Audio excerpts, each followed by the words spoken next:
तर लाडक्या बहिणींच्या खात्यात पैसे जमा होण्यास सुरुवात झालेली आहे, अशी माहिती आदिती तटकरेंनी दिली आहे। जे लाभार्थी आहेत त्यांना लाभ मिळेल असं देखील आदिती तटकरेंनी म्हटलं।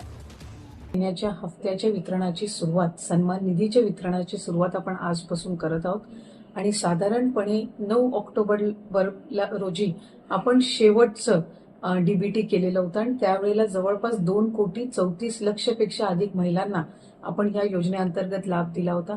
आज महिन्याचा हप्ता वितरित करत असताना यामध्ये 2,34,00,000 महिलांचा समावेश तर आहेच, पण ज्या महिलांना आधार सीडिंगमुळे लाभापासून वंचित राहावं लागत होतं त्याच्यातल्या सुद्धा ज्यांची आधार सीडिंग झालेली आहे त्या लाभार्थ्यांना सुद्धा आज आपण लाभाच्या वितरणाची सुरुवात सन्मान निधीची करत आहोत आणि साधारणपणे 2,34,00,000 आणि आधार सीडिंग झालेल्या ज्या लाभार्थी असतील त्यांना लाभ वितरणाची सुरुवात आजपासून होत असताना येत्या 4 ते 5 दिवसांमध्ये टप्प्याटप्प्याने आपण या लाभाचं वितरण करणार आहोत। आज साधारणपणे आधार सीडिंग झालेल्या नव्याने झालेल्यापैकी 12 लक्षपेक्षा अधिक महिलांना आपण लाभ वितरणची सुरुवात केलेली आहे।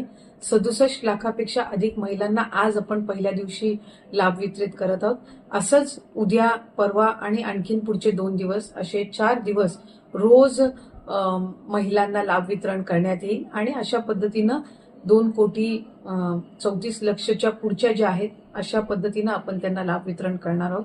त्यामुळे अधिकाधिक महिलांना हा जो सन्मान निधी आहे तो येत्या 3-4 दिवसाच्या कालावधीतच पोहोचणार आहे।